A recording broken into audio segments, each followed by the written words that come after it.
ways of chaining me down.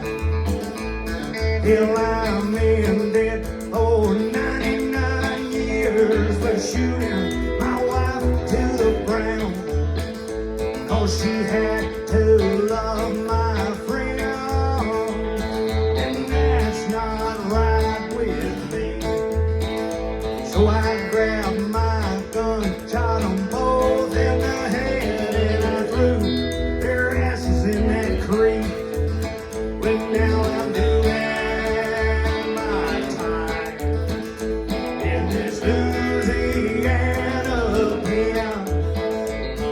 I'm thinking about maybe being free on the day I am a dead man.